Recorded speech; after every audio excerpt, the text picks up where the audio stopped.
मौसीकी के रसियाले होते हैं ना, मौसीकी सुनने के आदी लोग होते हैं। लोग मौलवियों पे और दीनदार लोगों पे कहते हैं यार ये म्यूजिक नहीं सुनते, इनको सुकून कैसे मिलता है, कैसी बोरिंग लाइफ है।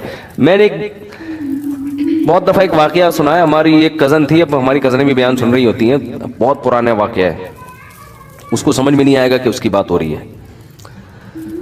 तो थोड़ा सा उनका लाइफ स्टाइल लग्जरी था, थोड़ा सा मॉडर्न किस्म के। तो हमारे घर में आई तो मेरी जो हमारे घर की ख़वातीन है उनसे कह रही कैसा बोरिंग तुम लोग की ज़िंदगी है, एक्चुअली कैसी बोरिंग ज़िंदगी, ना कोई मूवी देख रहा है यहाँ पे, ना कोई म्यूज़िक चल रहा है, वह आराम से तमी। हमारा तो जॉइंट फैमिली थी पहले, बहुत पुरानी बात है।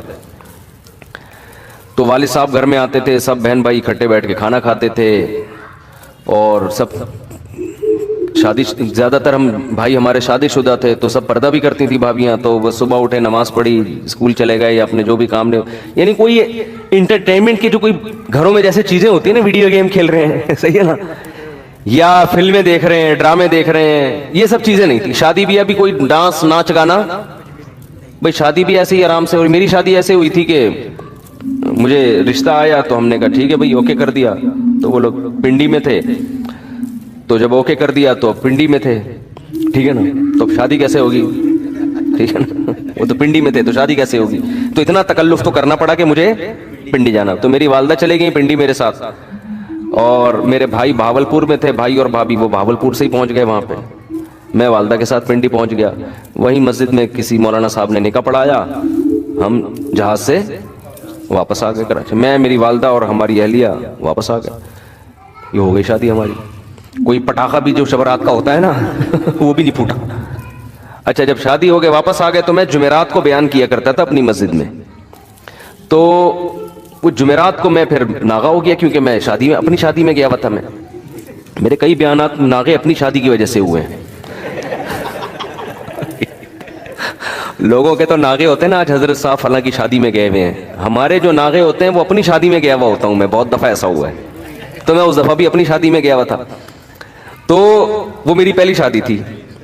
तो मैं जब वापस आया हूँ तो अब कुछ लोगों ने पूछा मुफ्ती साहब कल आप थे नहीं, जुमेरात में हम आए, बयान थे नहीं। मैंने कहा मेरी शादी थी। तो कह रहे परसों तो आप इधर ही घूम रहे थे। तो ये क्या हो गया, परसों तो आप इधर ही घूम रहे थे। तो मैंने कहा क्या, कहाँ घूमता फिर मैं, आप बताओ। जिसकी शादी होने वाली होती है उसको कहाँ घूमना चाहिए क्या करे यार। कह रहे कुछ भी नहीं यार, तो बस ऐसे ही गए हो गई हमारी। तो अब बताओ कोई एंटरटेनमेंट लाइफ में कुछ हुआ? कुछ भी नहीं यार। ये किस किस्म की शादी है यार। लेकिन इस किस्म की शादी कई दफा हो सकती है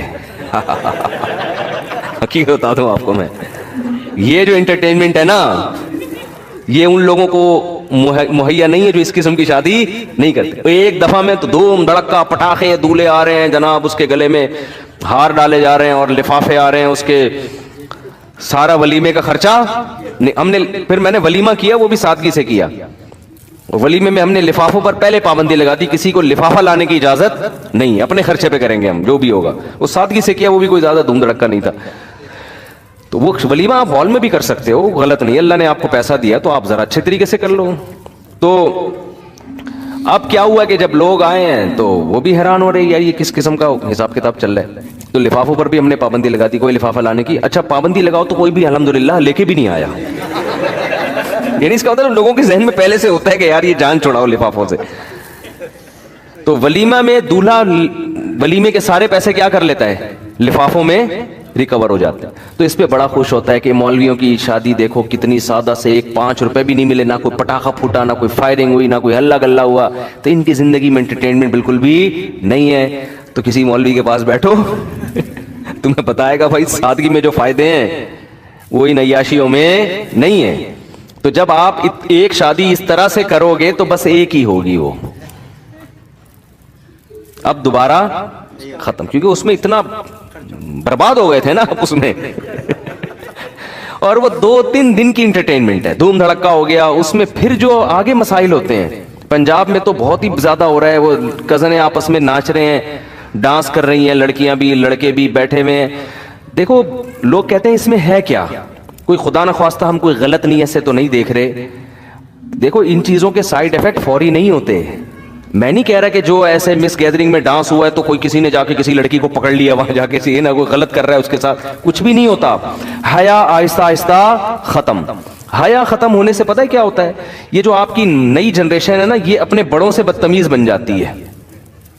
क्योंकि हया आपको रोकती है बाप के सामने ऊंची आवाज से बात करने से, माँ के सामने ऊंची आवाज से बात करने से, बहन को रोकती है भाई के सामने थोड़ा सा रिजर्व रह के रहे, वो तमीज से बात। लेकिन जिस बहन ने भाई के सामने डांस कर लिया, अब आप उससे ये उम्मीदें ना लगाओ कि वो भाई को रिस्पेक्ट देगी, भाईजान आप काइंडली आइए बैठिए, ना ना ना। वो जब डांस कर लिया उसने तो भाई वो कहेगी जितनी मैं हूं उतने ही यहां पे, कोई हमको एक दूसरे पर हक नहीं है, तमीज से चल रहे हैं चलो वरना शट अप। ठीक है ना, बात आ रही है समझ में।